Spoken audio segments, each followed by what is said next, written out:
Well, welcome along to the first episode in the series Circuit Breaker here on Kranji Racing TV. And I'm very pleased to say that senior starter Damien Kinninmont has very kindly joined me. Damien, great to see you, albeit on a computer screen, and great to chat to you. How are things? And first and foremost, I hope you're keeping nice and safe and sound. Yeah, thanks, Nick. Everything's going along pretty well. Obviously, we're still in the situation of no racing, as everyone knows, but behind the scenes, they're working pretty full on to get that back up and running with all the different government departments or whatever they need to do. So hopefully that sort of come to fruition quite quickly. And for all, in a sense, I'm going to say you're one of the lucky ones, but I mean, I'm going absolutely bonkers staying at home and not being able to get to the track, but you are allowed to the track. Just tell us a little bit about the atmosphere there at the minute, Damien, obviously, because we've been without racing since April 3rd, and I imagine everyone's getting itchy feet to get back, which will hopefully, fingers crossed, happen sometime soon. Yeah, Nick, obviously when racing stopped, there was restrictions put on the horses working. They were restricted down to walk, trot, canter. This went on for probably, I'd have to have a bit of a guess at the moment, but maybe 6 weeks. Sure. And with the different departments working with NParks and MOM and these officials, they've been able to increase that sort of workload over the last few weeks, moving them up to sort of even, half pace, even time. A little bit of light at the end of the tunnel with, the race dates that are being thrown around. Nothing's official at the moment. Everyone's speculating. But we do have to start looking towards holding some trials. Sure. As you know, when we're looking at, just as a rough guess, if they're sort of guessing mid-July to the start of August. These horses haven't raced since, I think it was the 3rd. Yeah, 3rd of April. 3rd of April, yeah. So that's quite a lot of time to just be walk, trot and cantering, and then, obviously you need to bring them up over that period to get them up to trial fitness, and then in turn get them up to race fitness. So there's a lot more behind the scenes than what people probably understand, when it gets to bringing the horse back to race fitness. So they're not machines. We can't just flick the switch and all of a sudden they're ready to go. And I guess people that are in the industry, they all understand that's the situation. But there probably are other departments, or of course departments that we're dealing with, that they probably don't understand that to the full extent. So yeah, no, absolutely. Look, it's a big ask, I think, isn't it, to bring horses back? Obviously, you're a man that rode winners, and you've been around horses all your lives.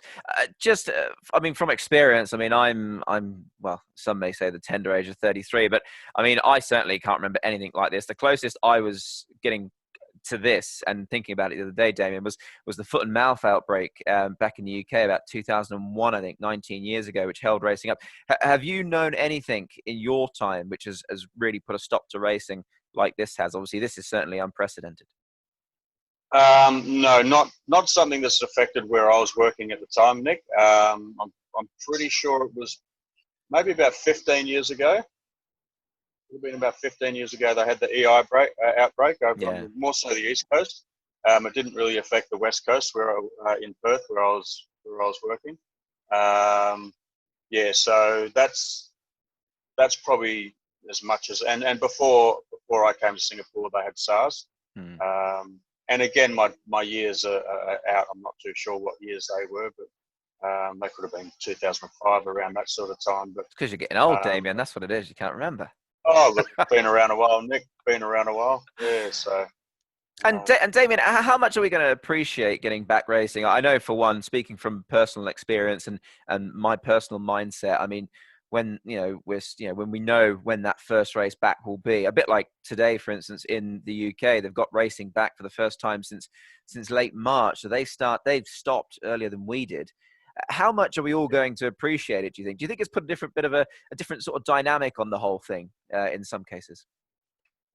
Yeah, I guess it has, Nick, because look, at the end of the day, we race calendar, as where a lot of places, a lot of different countries race, their seasons are August 1, that's their premiership seasons or whatever they want to call it. But we race by calendar.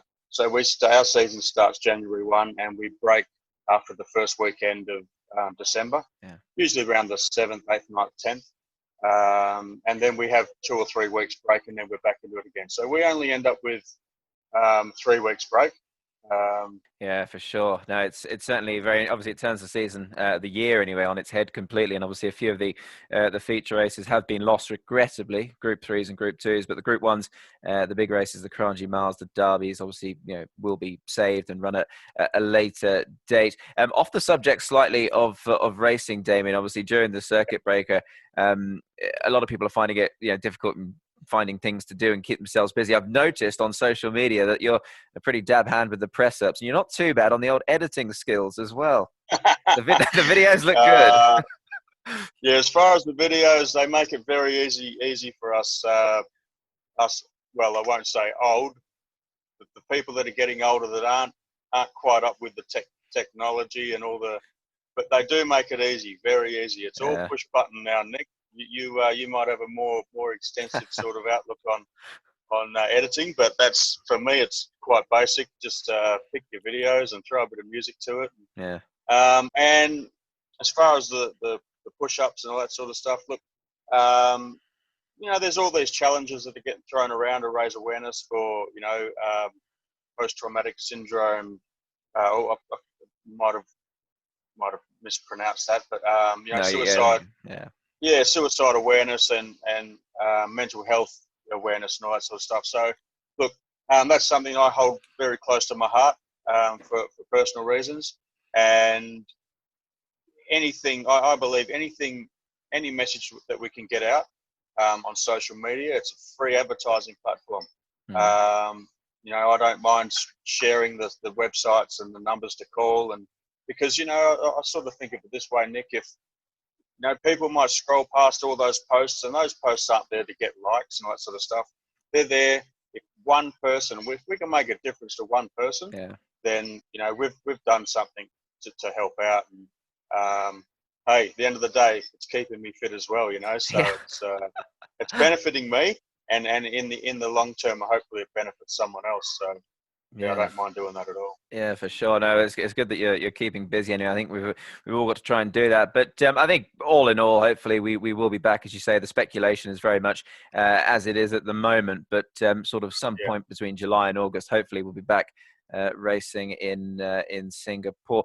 Just finally, Damien, what would you look forward to when we get back? I mean, obviously, you follow the racing extremely closely. Would there be a horse or two out there that sort of has caught your eye? I mean, we've seen some good ones, haven't we, recently? The likes of Inferno, for me, springs to mind. Some lovely young horses coming through, and that's something that you're always heavily involved in, especially with the stalls and the starting. So I imagine there's one or two that you're looking forward to seeing again. I guess one thing I did notice, probably the last 6 months, is there's still a lot of 2-year-olds coming. New names, new barrier education, and the doing their first lot of jump outs.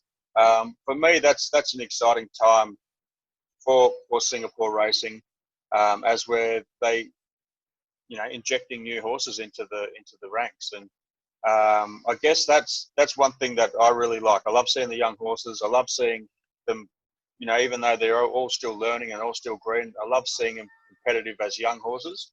Like you say, there are some good horses coming through, but as the starter and as an official, you have your horses that you admire, but I probably don't go there thinking, oh geez, I can't wait till that one starts. Sure. So we get satisfaction that the whole starting team. John Pepe does like behind the scenes, he probably doesn't get. He gets credit for what he does, but he probably doesn't get enough credit for what he does. Sure. He does a little bit extra. Well, Mark Walker was very vocal, wasn't he, about that horse, Sacred Gift? Yeah, I think, yeah, that's right. And look, but as a team, we get a lot of pride. Take a lot of pride in these horses getting to the races, and especially these horses that can be a bit difficult. So that's the way we look at it. This is my 20th year as a starter. I only rode in races for probably 6 or 7 years, and But it doesn't matter how long you rode in races for and how long you've started races for. You're always seen as the ex-jockey. You know, it's just the way. That's the way the horse racing industry is, and yeah. But look, I think there's a lot of us. You know, we're all doing our little bit to try and get back as quick as we can. Sure, sure. You know, that obviously the government restrictions and all that sort of stuff, and it's not just the racing that's suffering; it's all the gambling. There's no gambling at all in Singapore currently, and No. the sooner we get back, the better. The sooner, you know, there's obviously a lot of pressure on the trainers to keep the owners happy. You know, like the owners, it's an investment for the owners. You know, they're investing money into their very expensive hobby, isn't it? I mean, you think if an owner can't get a run for 3 or 4 months, he or she certainly might just have second thoughts. Yeah, that's right. There's going to be quite a big. You know, we're probably still up around 1,000 horses on course, and you know, if we go back only racing once a week, you know, there is different talks about how they're going to restructure those first race meetings over the first month or two. But there is going to be quite a backlog of horses, you know, because in this time, the horses that probably weren't ready to race, they've had all that time to get ready to race, so they may all be on the same level of fitness and all be ready to go. You know, our trial days, they're going to be pretty full. We'll better take a cut lunch and a couple of water bags. So. Yeah. Do you know what? It's funny you say that, because I remember one day, and I don't know if I'm the only one to have this claim to fame, but I remember one day there was one trial and I remember calling it, and I've never seen one since or before. So I think the days of one trial are probably long gone. Yeah, no, we won't be seeing them for a while. Yeah, it's like I say, this is our break now. I dare say we will race through all the way till December 21. You know, so it's going to be we're in for the long haul now, and yeah, we'll just see how we can keep pushing on. Yeah, but just as a final note, Damien, obviously just everybody seeming quite upbeat and positive, and I guess just, you know, all fingers crossed and everything's crossed for a return soon, I suppose. Yeah, look, we've as the stipendiary department, we've obviously been getting to the track. You know, we're rostered on to do track work.